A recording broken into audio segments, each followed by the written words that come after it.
इसरो में चंद्रयान जो गया है, चंद्रयान के बारे में बता दीजिए आप थोड़ा सा। सभी भारतवासियों को इस बात का गर्व है कि चंद्रयान की पूरी संभावना है वहाँ पर लैंड करने की, और हमें उम्मीद है कि इसमें हम सफल होंगे। इसरो की ये योजना कोई आज की नहीं है जी। इसे स्थापित पंडित जवाहरलाल नेहरू के सपने को इंदिरा जी ने ही किया था, और हमें इस बात का गर्व है कि वहाँ के वैज्ञानिकों को इसे वहाँ तक पहुँचाने का सफल प्रयास है। उम्मीद करते हैं कि सफल होगा, आशा होगा। लेकिन साथ में प्रधानमंत्री जी को मैं यह नोट करना चाहता हूँ कि जिन वैज्ञानिकों ने हमारे चंद्रयान को चंद्रमा तक पहुँचाने का इस प्रयास कर रहे हैं, 17 महीनों से उनका वेतन नहीं मिल पाया जी। उनका वेतन तो दिलवा जी। ये मंत्रिमंडल का विस्तार होगा, उसके बारे में आप क्या कहेंगे भाई साहब? मंत्रिमंडल का विस्तार हो रहा है, ये मंत्री क्या 2 महीने में क्या कर पाएंगे? आचार संहिता लग जाएगी अगले महीने ये अत्यंत देश के लिए चिंता का विषय है। दिग्विजय सिंह जैसे व्यक्ति जो हमेशा से भारत को बदनाम करने के लिए देश के अंदर इस प्रकार के प्रश्न खड़े करने के लिए पहचाने जाते हैं, ऐसे लोगों को अगर कि ये हमेशा देश का विरोध करते हैं अगर कहा जाए तो गलत नहीं है, और ऐसे लोगों को अगर देशद्रोही कहा जाए तो गलत नहीं है। इन्होंने बटाला हाउस के एनकाउंटर पर जब शहादत हुई थी मोहनचंद शर्मा की, तब इन्होंने कहा था कि ये फर्जी एनकाउंटर है, और उस आतंकवादी के घर गले मिलने गए थे दिग्विजय सिंह, जिस आतंकवादी को भारत के सर्वोच्च न्यायालय ने फांसी की सजा दी। मैं याद दिलाना चाहता हूं, हमारे सैनिकों के इनकी जब सरकार थी तब हमारे सैनिकों के सर काट करके फुटबॉल जैसे खेला जाता था, पीड़ा होती थी भारत के 140 करोड़ लोगों को।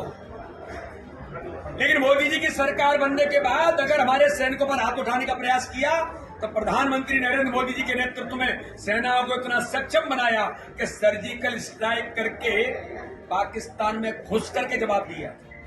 उस पर भी प्रश्न खड़ा करने का काम दिग्विजय सिंह।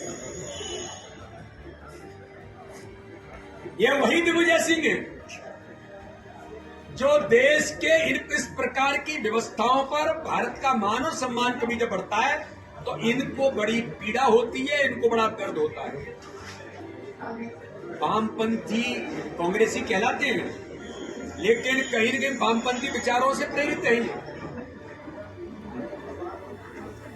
कोरोना के महामारी के संकट में जब देश के अंदर भारत के वैक्सीन बनाने का काम भारत के प्रधानमंत्री ने राजनीतिक इतिहास में पहली बार किया, इस देश के इतिहास में स्वदेशी वैक्सीन देकर के हर लोगों को स्वदेशी वैक्सीन उपलब्ध कराई, इस पर भी प्रश्न खड़ा करने का काम दिग्विजय सिंह कर रहे थे।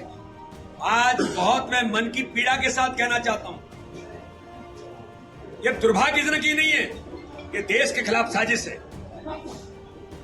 अरे क्या हिम्मत है आपकी कि जो हमारे वैज्ञानिक इतनी अथक मेहनत करके चंद्रयान के अंदर ऐसे प्रयोग उन्होंने किया कि पहली बार दुनिया के इतिहास में वैज्ञानिकों ने इतनी बड़ी सफलता हासिल की है।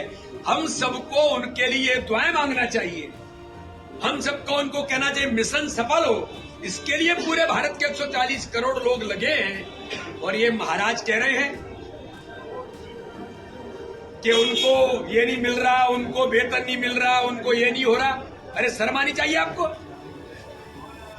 अरे आज तो हमारे लिए खुशी का दिन है, दुनिया के लिए खुशी का दिन है, वैज्ञानिकों की खुशी का दिन है, देश के लिए खुशी का दिन है कि जब चंद्रयान 3 सफलता पूर्वक लैंडिंग की ओर अग्रसर है, और ये दुनिया के अंदर इतिहास बनेगा। दिग्विजय सिंह जी, अगर आपको इस प्रकार की चीजों में ही आनंद आता है, भारत को बदनाम करने में ही आनंद आता है, इनका तो इतिहास है। श्रीमान बंटा ढार और दिग्विजय सिंह, कमलनाथ ने कहा कि भारत महान नहीं, भारत बदनाम है।